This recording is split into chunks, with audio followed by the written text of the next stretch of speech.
Hello and welcome. This is Jennifer McGuire and I hope you're having a wonderful day. Today I have another video for you and this one shows how to create a window trifold card. The fun thing about cards like this is that you can make them any size you want. I decided to do a 5x5 square card and you can use any large dies that you may have to create a window on the front of your card. So I actually have a window with a floating sentiment on the front, then it shows an inked scene on the inside and then the greeting in the final third part. So let's go ahead and start by creating our note card. I have some 8.5 by 11 white Neenah 80-pound cardstock, or actually I'm using 110-pound cardstock, so this is heavier weight. It really doesn't matter what kind of white cardstock you use. I cut it to be 5 inches wide, and now I'm scoring that at 5 inches. So I am going to create a 5 by 5 inch note card here. You could do any size you want here. You can make a small card. You can make a traditional 4 1/4 by 5.5 size, any size that you want. But I decided to go with square because it really worked well with the die that I chose to use today. So I did my score line at 5 inches and now I'm cutting that little bit of extra off there. So I have a 5 by 5 note card. Now you can find envelopes that work well with this. I really like using square cards. However, if you mail a square envelope, it usually requires extra postage. So I just put mine in a 5 by 7 envelope and then it doesn't require extra postage. So now on another piece of paper, I'm doing the exact same thing.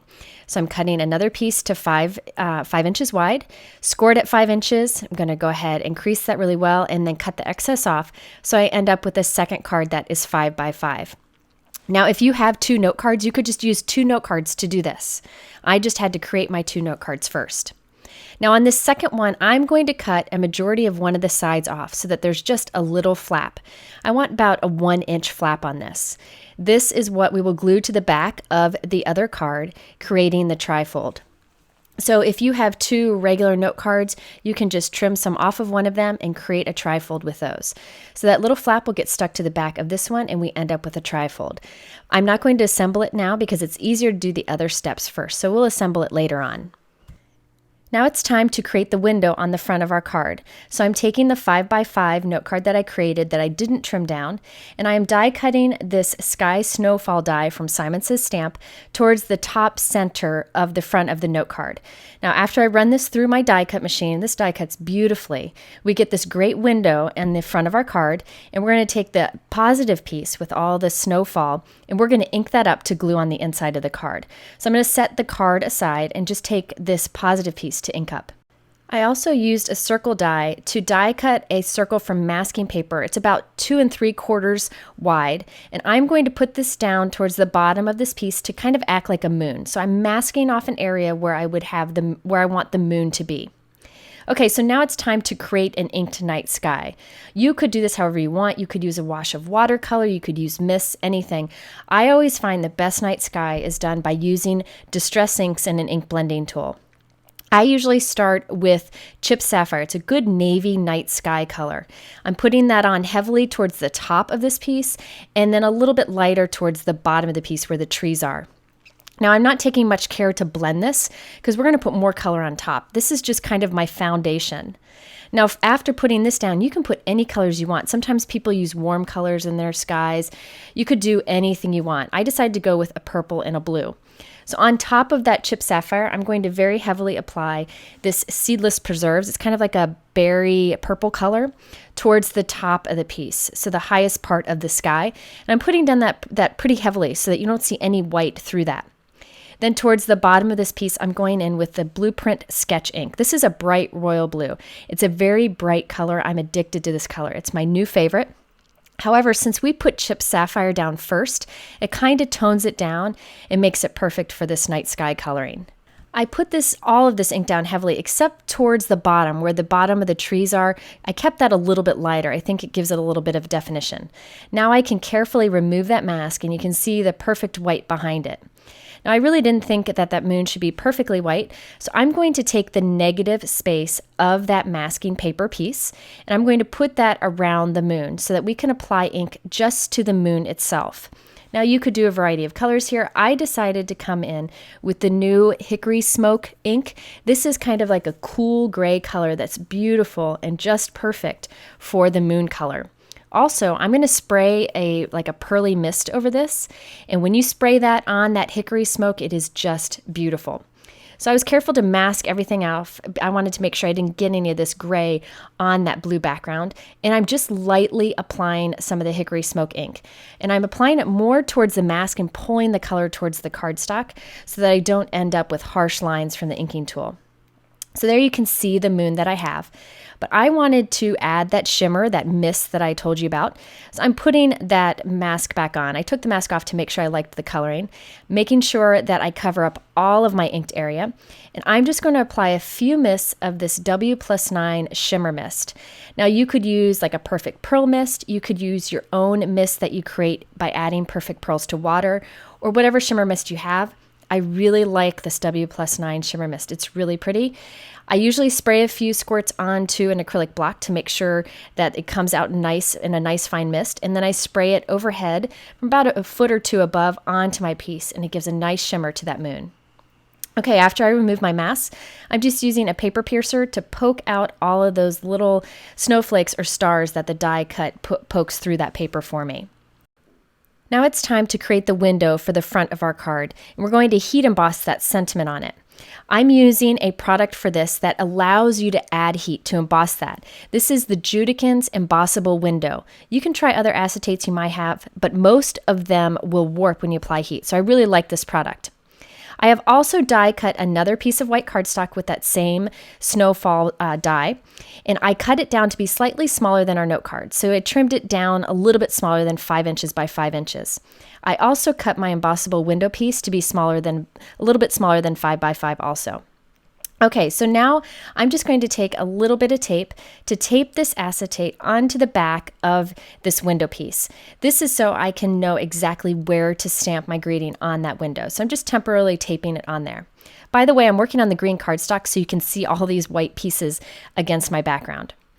Now it's important to use a little anti-static powder tool on that acetate before you do embossing. And I'm going to use the sentiment from that stamp set that you see here. I forgot to show it in the video, so I added this image.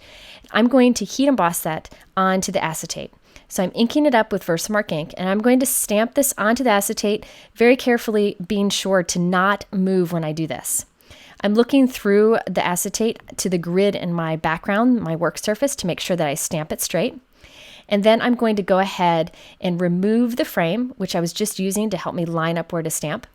And now I'm going to add some Hero Arts white embossing powder. That happens to be my favorite white embossing powder because it's nice and bright white. After I put it on, I'm going to tap this pretty generously with my finger just to make sure I knock off any excess powder. The powder really wants to stick to that window. You can brush away any extra, but if you use a powder tool first, you should be okay. Now it's very important that you let your heat gun get good and hot for about 30 seconds before you bring it to this Judikins Embossable Window piece. And you also want to apply some heat and then pull it away. You don't want to keep the heat there too long or it will warp the acetate, but it will withstand the heat enough that you can heat emboss on it. And I just love the look of this bright white heat embossing on this acetate. If you don't have this particular embossable acetate, you could instead use whatever you have along with a white StazOn ink. So there you can see the results. Once it's cool, you can just brush away that powder. I can now adhere that window panel to the back of this window piece. So I'm putting some double-sided adhesive on the back of this. Any kind of strong, dry adhesive would work for this. I'm removing the release paper, and then I can lay the acetate window piece right on top of the adhesive. And I can be sure that that won't come undone. Okay, so now we need to glue that onto the card, right over the window on the front of our card. So I'm going to add another layer of that double-sided adhesive to the back of this panel. Again, you could use any kind of tape runner for this. I just really have gotten used to using this double-sided tape anytime I use acetate because I really think that it holds well. After I put tape along the whole back of it, I'm just going to go ahead and line that up over the window. And there you can see the front of the card is ready to go. And we have that floating sentiment. I love the look of that floating sentiment. You could also just glue a word die cut over that window if you wanted to. So now we need to put our inked piece to line up with the front window. So this is really easy to do. All you need to do is put adhesive on the back of the inked piece. Now again, I'm being generous with adhesive because I want to make sure that this all stays put when this person kind of opens up this trifold card. So this time I'm just using my stamp runner to put a lot of adhesive around the outside edges of this piece.